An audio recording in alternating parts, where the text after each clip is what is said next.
finish this time to pass this phone down this way. Chris, can you have your phone when you finish? Yeah.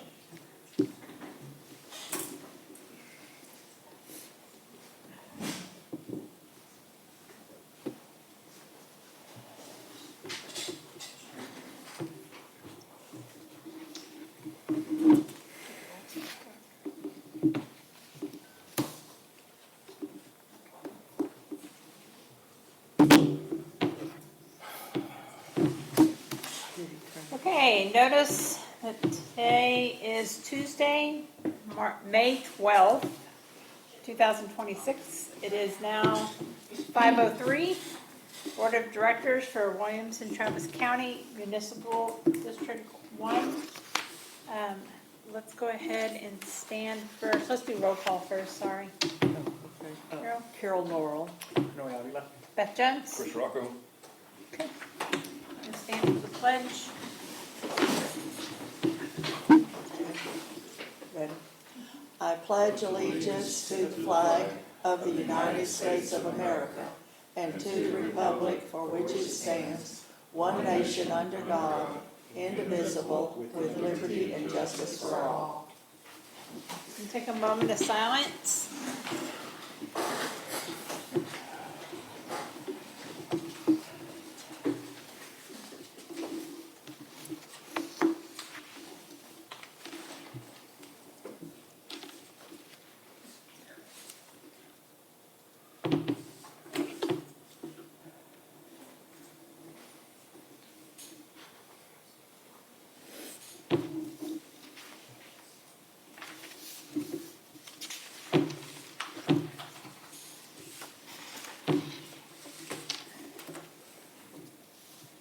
Okay, first up to talk is Tina Flores.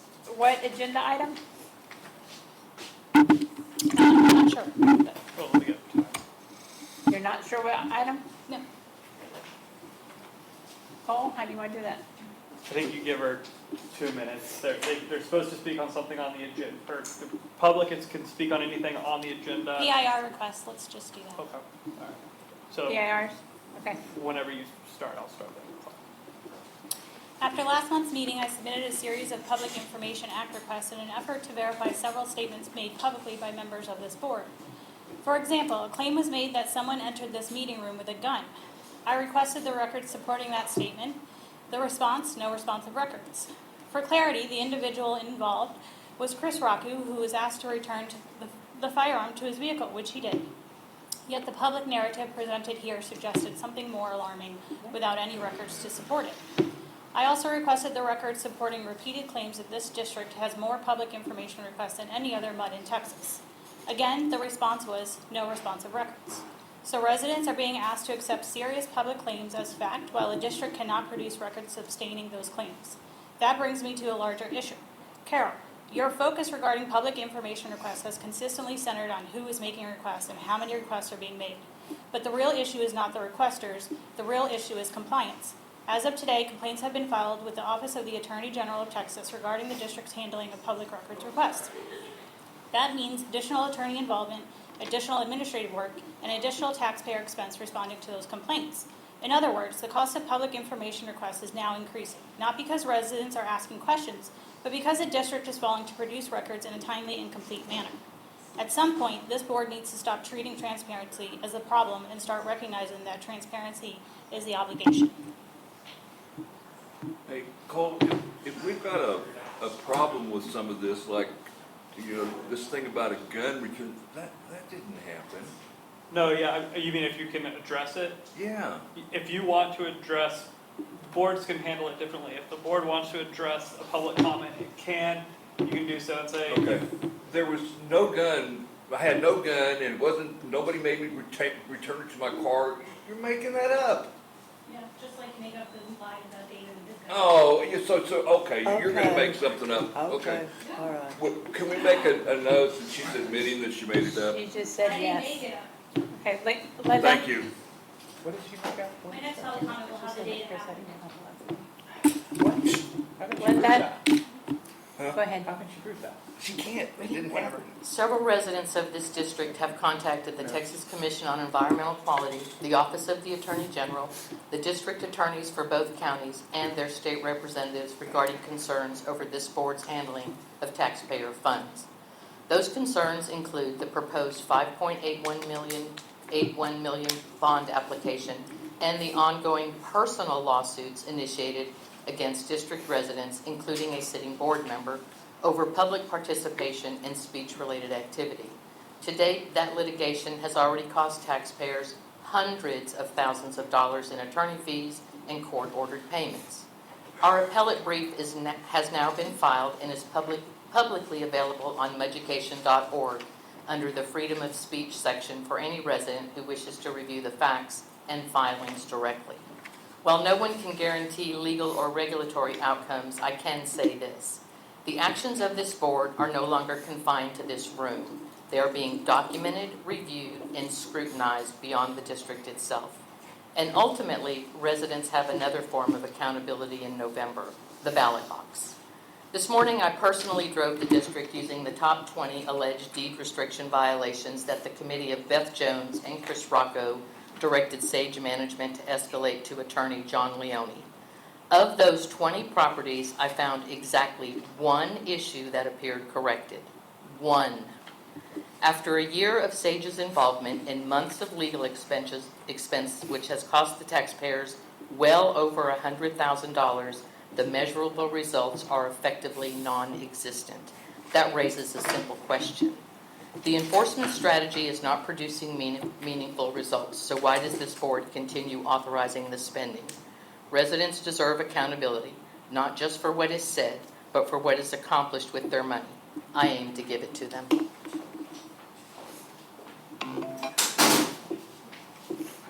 Tom?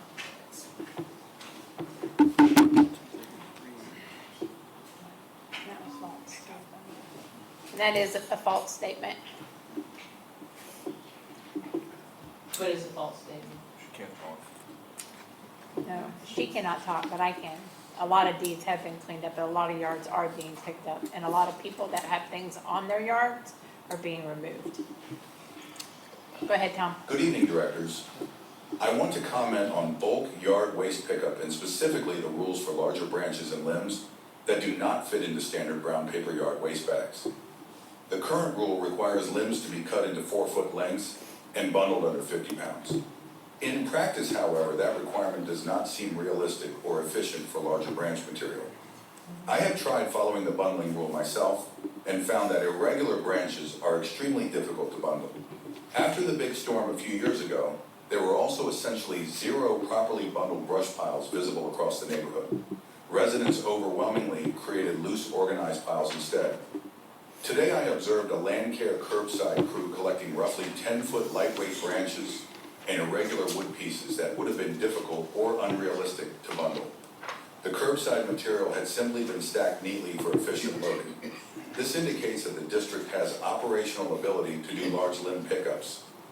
In researching nearby communities, I found that Austin allows residents up to 3 dedicated large brush pickups per year, while Round Rock and Brushy Creek Mud each allow 2. Importantly, these programs treat oversized limbs and storm debris as a separate operational category rather than forcing everything into ordinary 4-foot string bundles. Offering carrots to residents who do the work of keeping their yards attractive beats authoritarian deed restriction clubbing. I would encourage the district to consider creating a similar limited large brush pickup program or a separate standard for oversized limbs and storm debris. Thank you.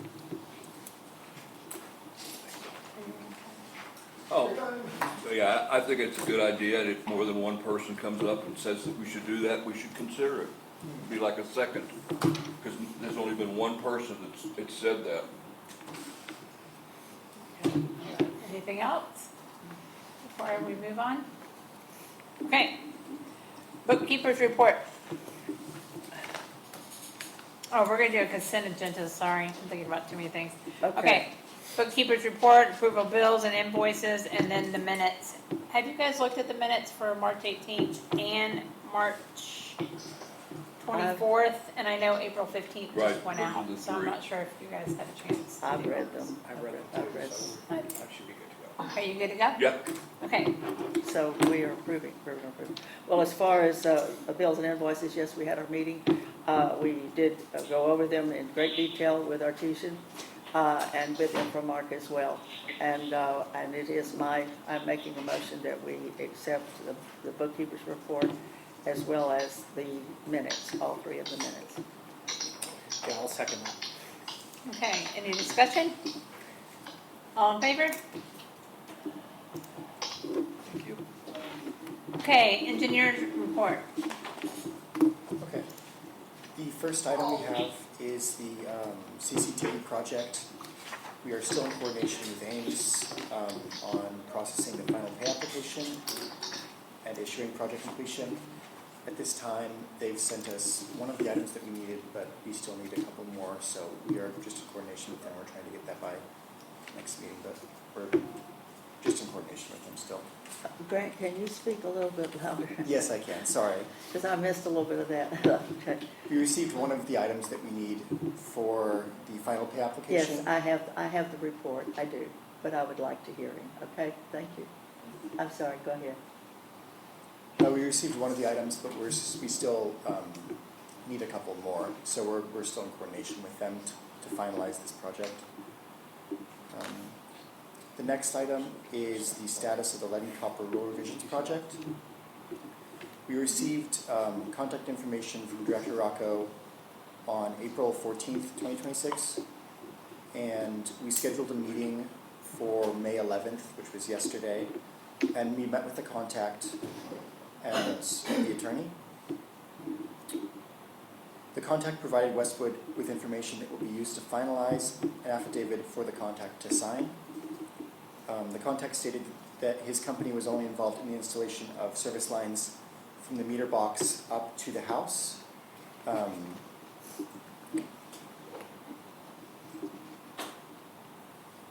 Which means that the service line sections that are between the water main and then the meter box cannot be verified by this contact just because it was a separate company that was in charge of that. But essentially the contact is willing to sign the affidavit to verify that the service line material for meter box up to the house is non-lead. So, if y'all have any questions on that, okay. The next item is the Degama and Sunchase lift station rehabilitations project. Westwood is still doing final design on this project and will review with the infrastructure committee when ready. Westwood will finalize design and move through permitting, review, and approval processes. Schedule for public bidding and construction will be aligned with the bond application process as necessary. And Westwood will request authorization for public bidding process when necessary as well. Westwood also requested lift station cleaning data from Infomark to create a cost-benefit analysis for installing grease buildup prevention measures in the lift station. Infomark forwarded this data to Westwood on Friday, May 8th, and we will analyze this data and update the board with any findings. The next item is the infrastructure committee meeting minutes. Those are attached. And then the sidewalk assessment work order, we are still in the final review process of that. And when we have a completed final draft, we will review that with the infrastructure committee. And then we have updates on other matters. The 2012 Lake Lion Oaks CMU wall. Westwood contacted the resident living at 2012 Lake Lion Oaks to schedule a site visit and received no response. We followed up with the resident and we'll schedule a site visit when the response is received. The next item is 3210 Red Bay Drive, the CMU wall there. Infomark stated that G Squared is to finalize the quote for repair by Monday, May 11th. And this item will continue to be discussed at the infrastructure committee meeting as updates arise. Did you all receive that quote? We did. Okay, I've got it in my report. okay, sounds good. The next item is the AT&T request for district maps. Westwood has yet to receive a response from the AT&T representative regarding a request for information about projects that will be conducted in the district. So they just haven't got back to us yet. Do you have a follow-up on that, or are you gonna call them again or write them again? Okay, Yeah, we'll follow up with them. thank you. The next item is an email that Director Jones received about PFAS testing in the district. It was forwarded to Westwood.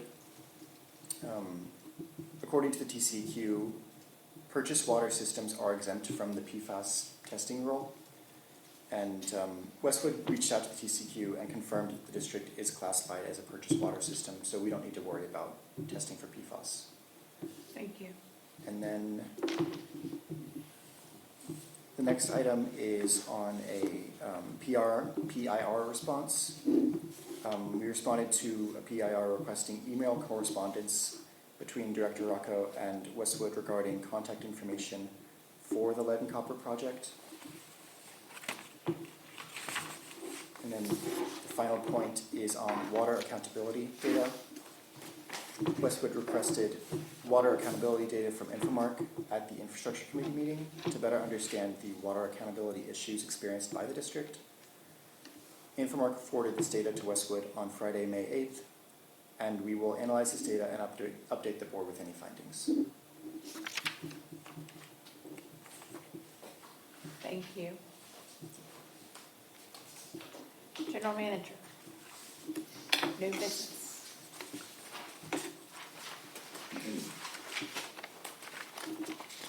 Thank you, Beth.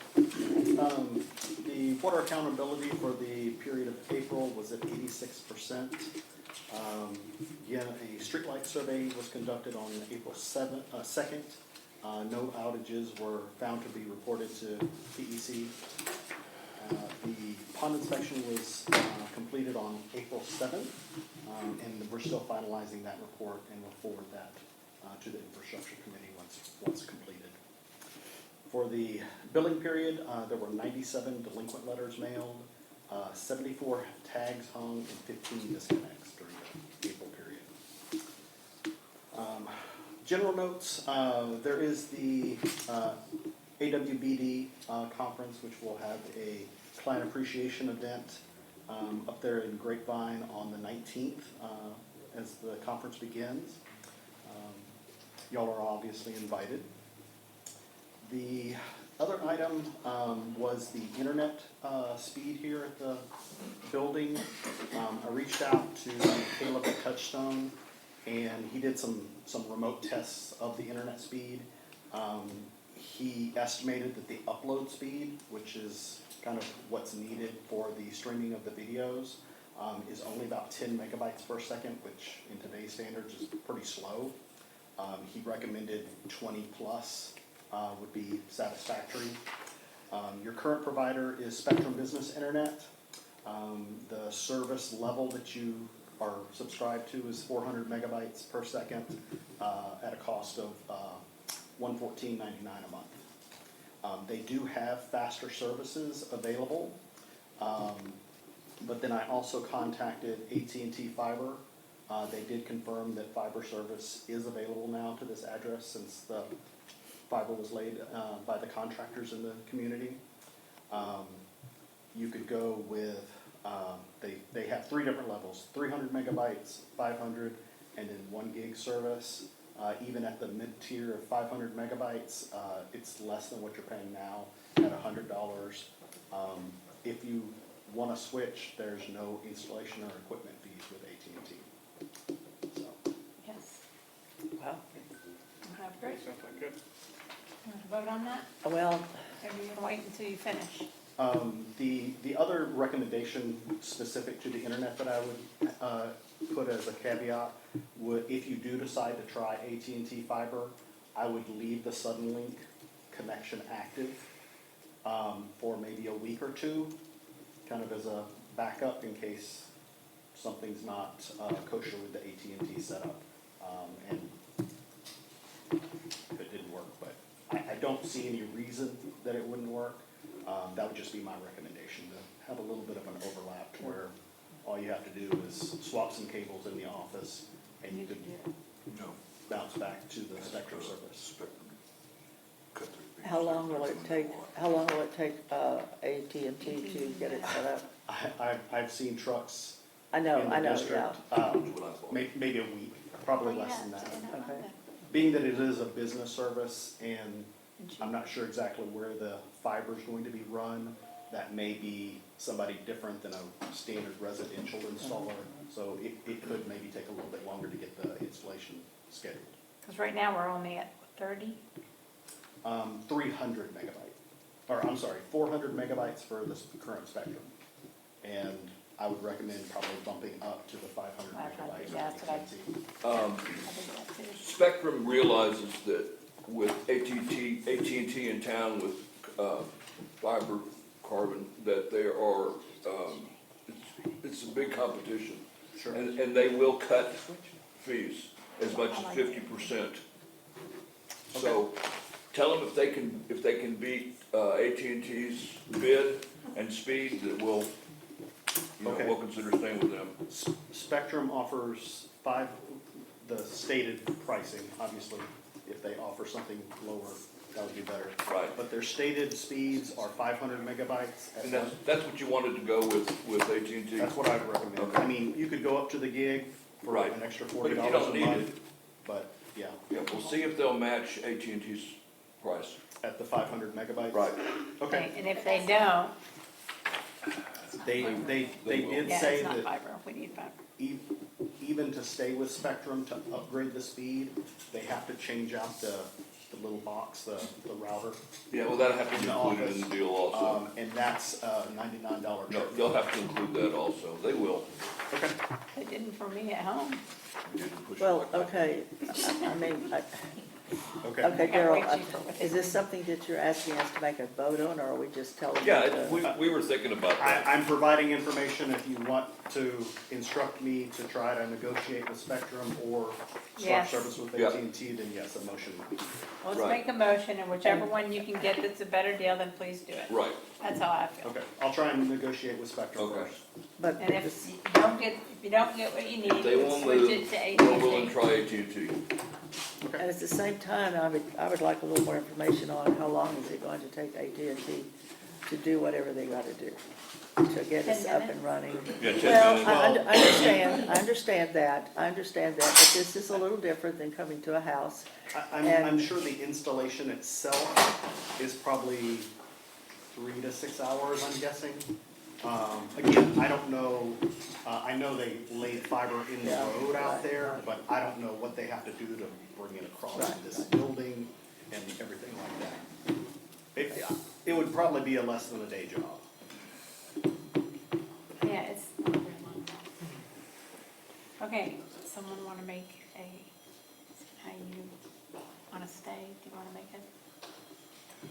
I make a motion that we request that Daryl try to negotiate the same deal that AT&T was giving us by lowering the price and the router price.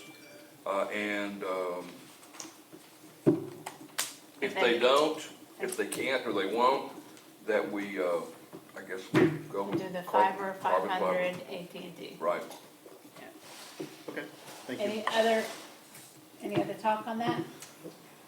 Okay, vote, all in favor? Who seconded it? I second it. Thanks. Okay, Can you just give me a copy of the AT&T agreement when you get it from them? Sure. Thanks. As far as the ongoing projects, have some updates for you. Several of the projects, the park projects and pond projects that y'all approved last month have already been completed. That's the Detention pond number 11, they're at Hatch, removing the sediment from the trickle channel in the outfall. The detention pond number 4, Andersonville A, was also completed to do some of the repairs there to the golf disc course, and then also trim up some of the vegetation in the horseshoe boundaries. That's been completed. Detention pond 5 over still at Anderson Mill, replacing or reinforcing kind of the rails on that small bridge. That's been completed. Some of the work at Detention Pond 2 there at Madeline Loop, they've cleaned out the trickle channel, the outfall and the inlet, but they were also going to regrade the basin, and with the recent rains, there's just no way that they could get a skid steer in there to do the regrading. So that one's started, but the regrading hasn't been completed yet. They're at Detention Pond 10, they're at Astor Pass. Again, another reinforcement of the handrails of the bridge.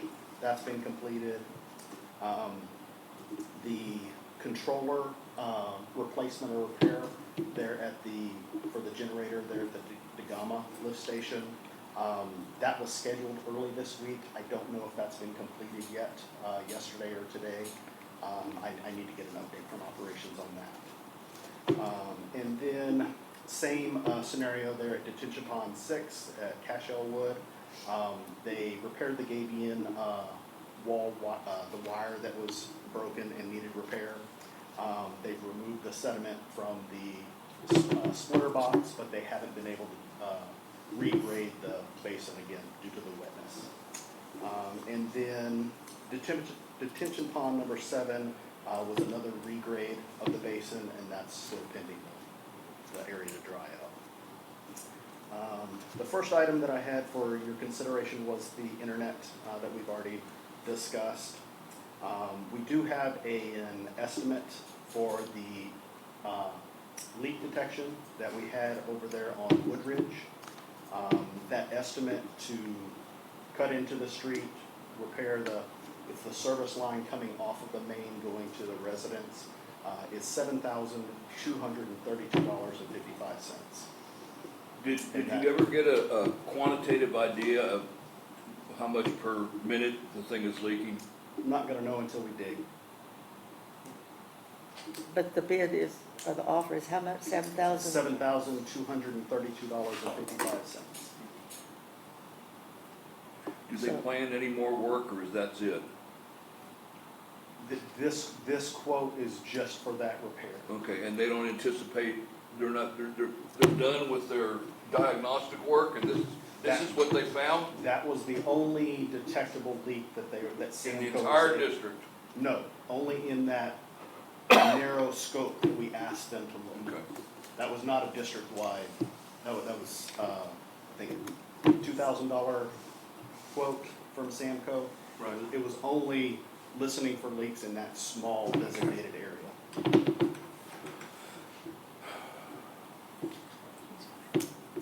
I gotta fix it. I hate that it's just one, I don't wanna say little leak, but, we don't know how big it is. Correct. And they couldn't even give us an idea from the sound. No, I mean, when you're under pavement like that, Yeah, I know. and you're going off of acoustic sensors, Right, I mean, you're basically just trying to find the loudest right. spot. And they don't have that's what they anything to mark, compare it and that's with. and that's where we start Yeah, digging. okay.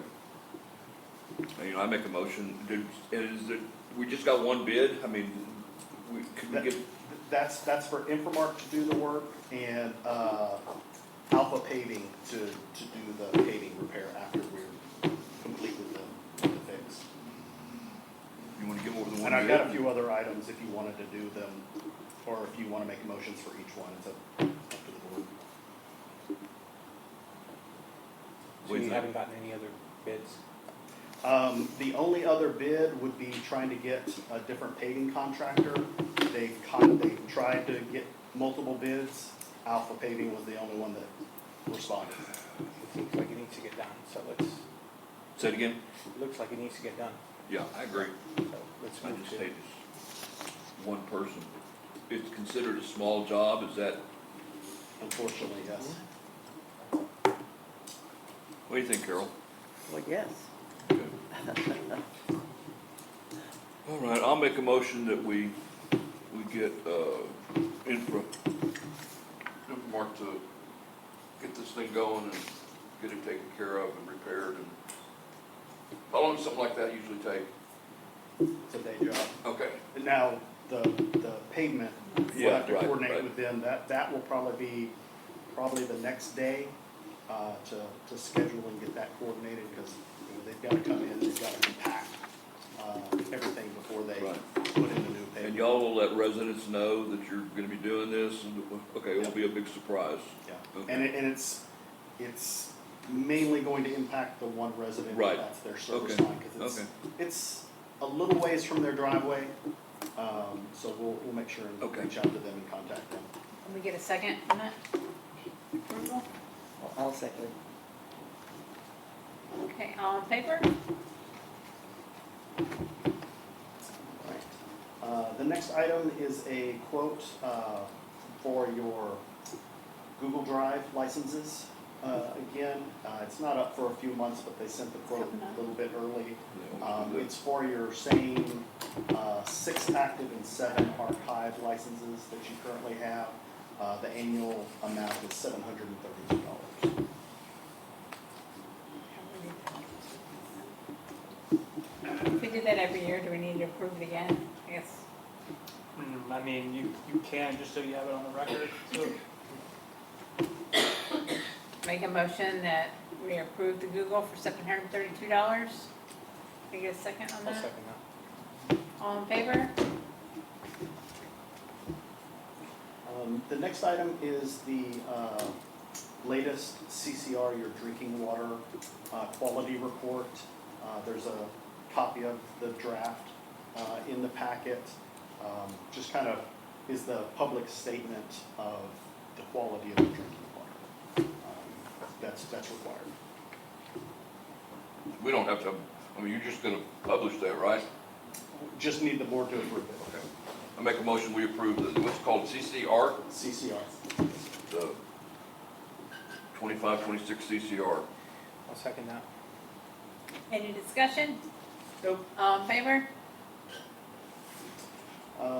This next one is to have wastewater transport services come back out.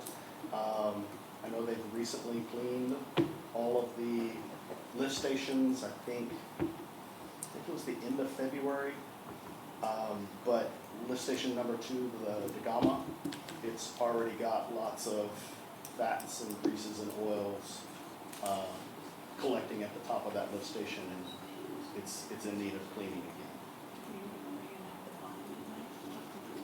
That quote is $1,936.20. When was it cleaned before? I can check our work orders. I think it was know the end of it- February. It was It was in the 1,000 packet, how much? yes, it was in the packet. $1,936.20. But this one, the others are okay, but this one, we have to come back to this one. Okay, so, It's the dirtiest of your 3 lift Okay, stations, okay. for whatever reason. okay, We're also going to be meeting with Westwood, okay, to see if maybe there's some type of enhancement or something that could be put into the project that's going to Okay. rebuild that lift station, to see Okay. if maybe there's some, like I said, some type of enhancement that would be able to prevent these frequent cleanings of that Okay. lift station itself. Yeah, if you guys don't mind, I can chime in on that. So essentially, Daryl's gonna send us, or already has sent us, the historical number of times and cost of it getting cleaned. And we're gonna compare that to some options of some additional equipment to see what that costs. okay. To do a cost benefit analysis to see if it's worth spending money on, or if it's worth just continuing to clean it when it needs it. Okay. How much of this is education on the residents? This much buildup in such a short time, I'm not sure. Let's get the bond going. So That's what we're working on. It's grease, you can put a bill message, you can also look at putting additional brochures or flyers in there. We can get that exact cost, it's based off letter size and weight. But it may not be that much for the bill message, and anything that you can do on an email blast or website will be your cheapest option, because it's already included to put an additional bill message. If it's fog, if it's grease, then even depending on how thick it is, even a fog machine or something like that wouldn't happen. You may have to do a muffin monster or something like that to break that up before it gets there. Do you have pictures of it, Gerald? Unfortunately, Yeah. And honestly, I've seen this across the board in Texas, especially newer districts, with the newer communities and everyone that's moving to the home. Grease is becoming a normal thing. Cleanups are getting expensive, and it's repetitive. It's becoming monthly where it used to be it's quarterly. only clear right there because that's where it pours in. That's interesting. It's either grease or rags. Mhm. Yeah, all of that dark. Rags aren't as bad as grease nowadays. Yeah. Grease is getting expensive. This is all I Just feel to like clean it up. grease and. 10 years ago, it was the flushable Okay. wipes. So- Right, and do you know that the new packages say, do not flush on them? It's about time. Yeah, I know, because I think all of us complained about it and they changed it, because for the longest time it said flushable. Well, it's true, they are flushable. Yeah. It screws up the system, but they're flushable. Yeah, I can flush a race car down. Yeah, that's right, Yeah. basically. All right, I move that we approve the quote as presented in the amount of $1,936. 20. 20. I'll second that. All in favor? I don't hear anybody wanting to talk, so. And my final item for discussion tonight, G Squared sent us the quote for the CMU wall that the tree kind of knocked into over there just past the hatch lift station. $6,000 to repair the 10 feet section of that part of the fence. That's about right. The repair that they did previously on the Anderson Mill from the car accident that went through it was a little bit bigger. That repair was $8,000. Yeah, this is cheaper. The Follow other up on thing, the insurance claim on that. Pay because I thought we were $2,500 for gonna my do backyard some sort of for insurance. We never found out who hit it. there Oh, we was never never found out a who did it. Yeah. police report found on that one. Yeah. What did you say, but, So it's spent 2,000 on our fence yeah, in the I can backyard. believe it.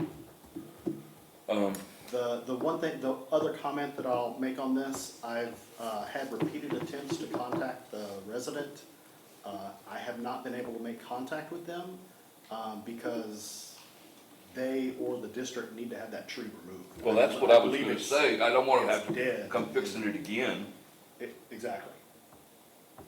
So. And that's the only other alternative, I mean, can you cut half of it? I mean, is it one limb, or is it just the whole, it's the roots that's doing it? I believe, again, 7-foot fence, I'm not 7 foot. Right.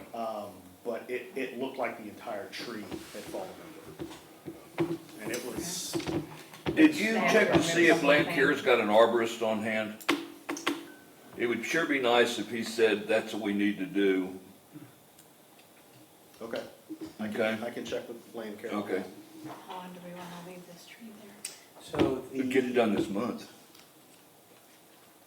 So can we go ahead and approve the 6,000, and if we can save money, fantastic. Right, but I mean, if that's what needs to be done, then what's the alternative? I mean, I don't wanna pay for this again, Right. and it's on the resident's property, right? Correct. The wall is on their property? the The tree. tree that fell into the wall. So you said you tried to contact the resident. Sorry. What do you mean by contact? If you, I just wanted to talk with them and gain access to the backyard to get a better visualization of the tree and what happened. And I haven't been able to reach them. so have you called them, left letters and stuff and no Emails and phone calls. emails And or messages. calls? Yes. So in other words, we are only removing for the $6,000, let me understand it, the part that we can remove that is on our side and it gets off the wall. The $6,000 is to rebuild that section of the wall. So we don't even have what the cost to remove the tree is then? No. Oh,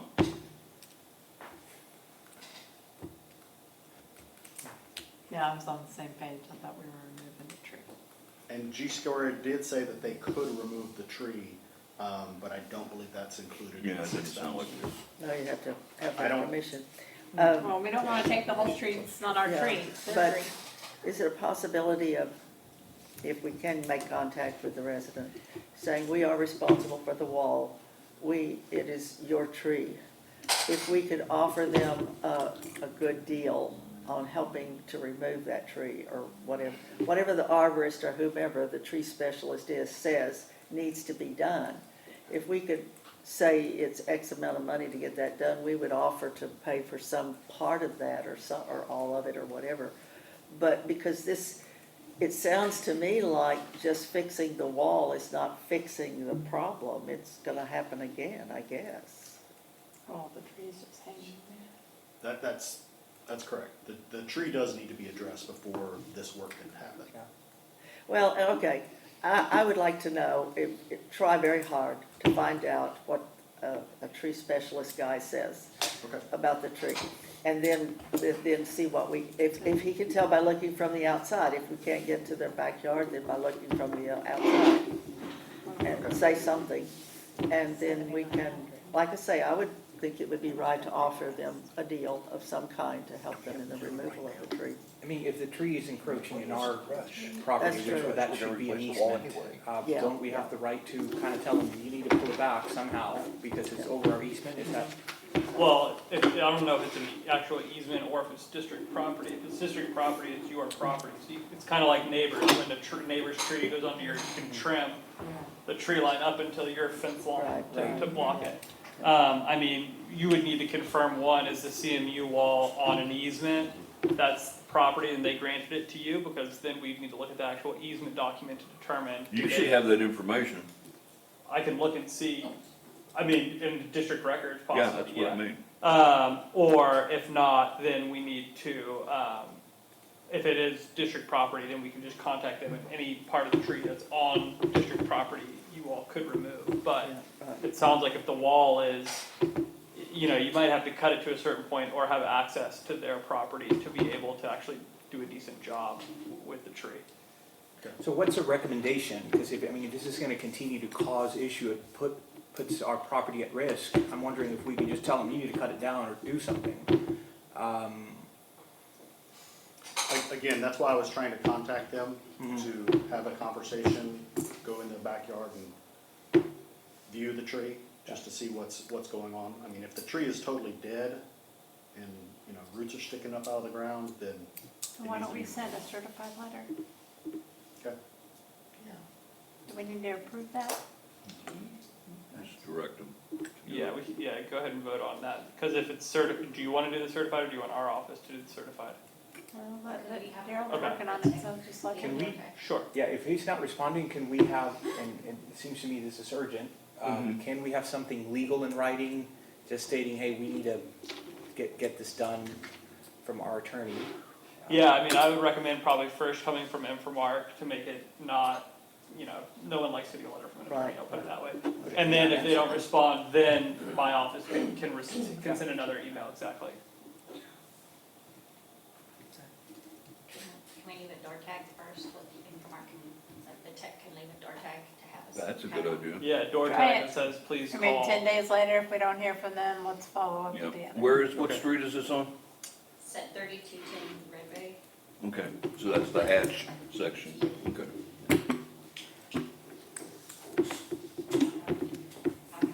I'll leave it door tagged tomorrow.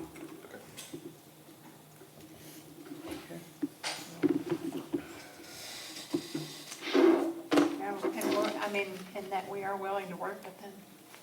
Okay. Thank you. That's everything from my report. Actually, I have one more for you, okay? Okay.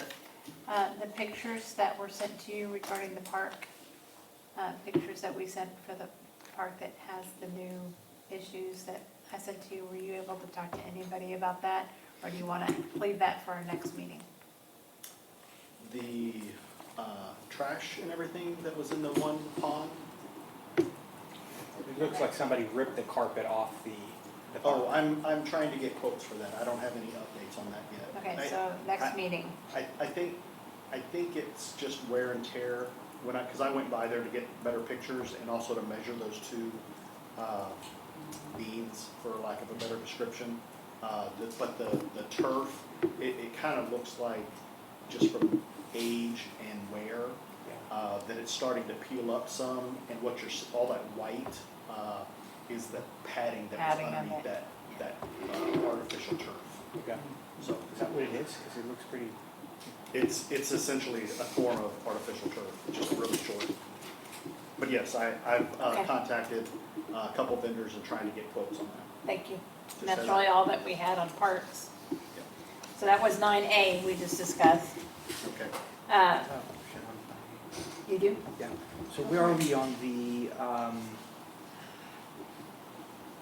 inspection of safety? So the reason why we've decided to do a lot of these park repairs is because we've had a lot of them priority one safety issues. So we've had a chance to send out our, what is it, tech? What's the Tech Pro. contractor's name? Park. Park Yes. Tech. Yep. So have we gotten a response from them, or? He did the inspections maybe a month ago, Okay, and I'm just waiting for those reports okay. to be finalized. I know they're kind of that small pocket park. We had talked about the large landscaping kind of stones, and we were looking into a less expensive kind of solution, kind of like over at Sunchase. Right. I asked him if a wood type fence like that split wood fence, if that would solve the safety concern. And unfortunately, being that he does the inspections, sometimes he can't give direct answers, yes or no. So I understand that. But I'm trying to get quotes and to be able to send him some additional information so that maybe he can tell me a yes or no, whether that's going to satisfy Okay. them. And if you get it sooner, we can have a meeting and discuss it at the next meeting. Okay. Okay, I do have one deeds, and that is that we, Oh, you have something else on parks? no, I'm sorry, I thought you were on B. I apologize too. No, I'm just gonna do, Okay, all right. just finish out that, for deeds, we do have Hunter's Glen that contacted us, Glen 1, I should say. They asked the board to be, put back on deeds, and they wanted so that's another 80 to 85 homes that were put back on. That'll start, back up tomorrow. I just wanted to make sure that I announced that first, that they contacted us and said, please put us back on deeds. We like what's happening, so. We called them up and said, is this what you want? And they said yes, and so that'll start back up for them. So that's Hunter's Glen 1 wanted deeds back. And so is Sage just gonna go do like the photo reports like they're normally doing? to Just provide- like okay. everybody's treated the Right. same, yes. Exactly. There's nobody treated any differently. And you had that talk, so. Yes. Okay, I don't have anything else. I have a question. Information. Can you give us a status update on the bond engineering? Yeah, again, it's at the TCEQ, it was declared administratively complete. All that means is that all the required documents associated with the bond are in order. Right now, the TCEQ is in their review phase of it, which just means that they're going through the entire report and looking at everything and verifying it. They're also looking at all the proposed construction project, making sure everything's in line. So it was submitted to the TCEQ in April on an expedited review, which is a 45-day review. Traditionally, it just depends on the TCEQ's schedule with whether they'll they'll send an order within that 45 days. I think you all probably this time in June, we'll probably have received, or we'll receive an order from the TCEQ, either granting or approving or not allowing the bonds. But any questions that the TCEQ would have would go either to my office or to the engineer, just for clarification purposes, and I have not heard anything, so. Okay, and Carol, you have what? Well, yes, item B, there, under committee assignments, Information Management Committee, we have met. We've had some rather extensive, long meetings with Caleb and Daryl and Chris and myself. Anyway, I think some good ideas and some good work is scheduled and some starting. But Daryl, I'm going to ask you to give the full report or of what we talked about, I guess. Sure. The general topic of the meetings has just been cleaning up the website. There's posts going back to, I believe, July of 2020, just like the news posts that show up on the front page, and then I think after a couple weeks they kind of go back into the news archive. This is things like storms, board meeting notices, just the run-of-the-mill kind of notices that get published to the website. The recommendation by Caleb was to have those removed if they're basically you're going to keep your current calendar year and one prior year. After that, they're going to automatically drop off the website. That's going to clean up a lot of things. You would also kind of do the same thing for your meeting agendas and past board meetings. Keep your current calendar year and 1 year prior. Obviously, all the documents and everything like that are still archived in other places, like your Google Drive for the district, your attorney, your operator. One of the other recommendations was there's currently a page that kind of has some highlights about the directors. Then there's another page that's just a PDF document that includes contact information for the directors and also some of the consultants. Caleb said that PDF document, it's not ADA compliant as what the text on just the other directory page would be. He recommended transferring some of that, like the phone numbers, the emails and everything, to the other page and then just deleting that PDF completely. Kind of along the same lines, there's other pages where maybe it specifically lists, Beth is president or maybe the committee members for a certain item. Instead of having all of those items stagnant on those additional pages, they would simply be a link back to the Board of Directors directory page. So that then, come November when there could be new directors and things, you only have one place to update instead of searching the entire website for updating purposes. One of the other items that was discussed,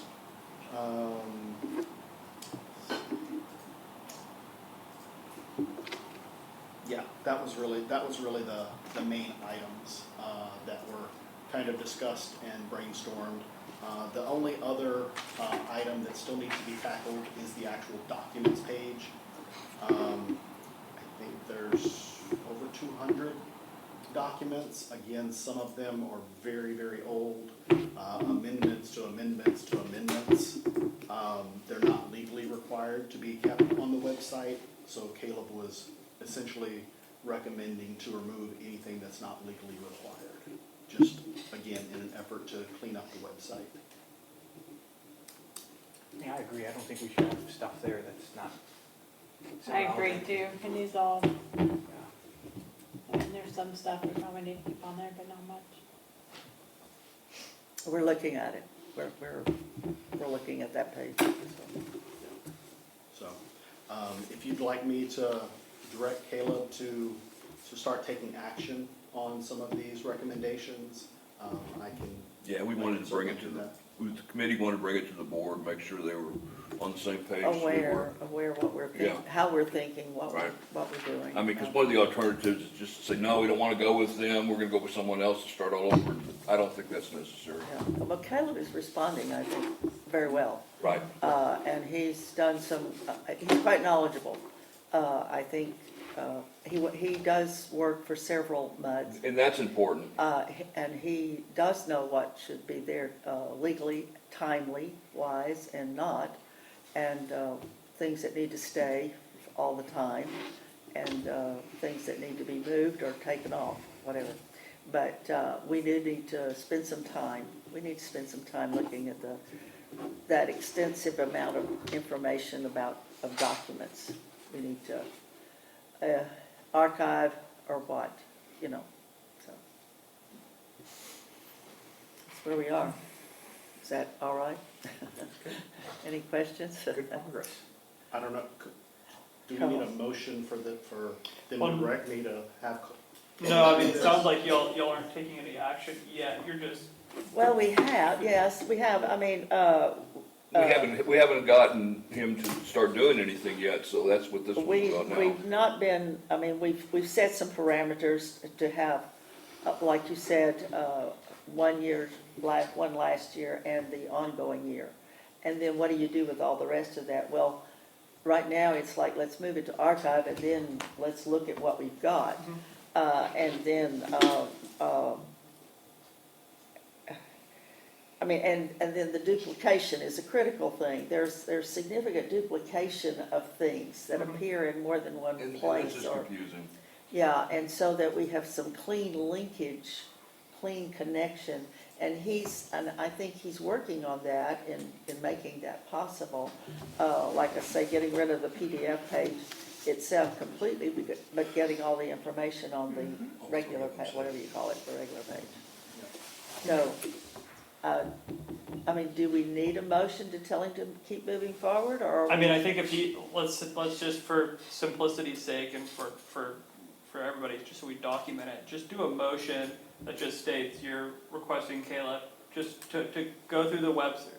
The motion will just be for Caleb to go through the website, adhere to all legal requirements of what needs to be on there, move everything else off, and then you all can go through that stuff that's archived and decide what you want to add back on or what not. And we are looking at that stuff, we are.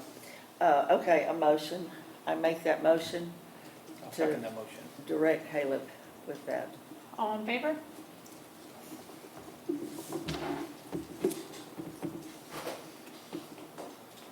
I think the next thing is attorney's report. We do not have anything for you, thank goodness. Wow. Oh, wow. I know, it's the first, right? We've got number 10, which is the status of ongoing litigation. That's not something that we can talk about it here, but we can in executive session. We can inform the public that the case has not been dismissed, so we're still on it. I do want to say something that I think that it's interesting that you guys are worried about what is being spent, which I don't think that the residents understand that it's a full board that has been attacked, and that before this started, we were having legal fees of in the hundreds and thousands of dollars that came when Linda Fabre decided that she wanted to try to sue the MUD. And if people that are really doing the research and look at how much money was spent, that is one of the reasons why we cannot do this anymore. It cannot happen anymore. And I know you weren't here then. Okay, it is now 6:01, and we'd like to go convene into executive session. So we're gonna go in the little room. Cut the light. Never been attacked. Cut the light.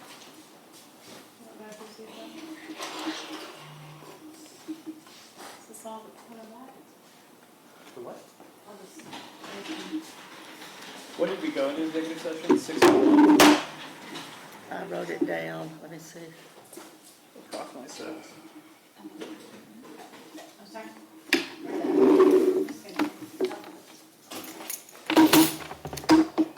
Okay, it is 6:39. We are out of executive session.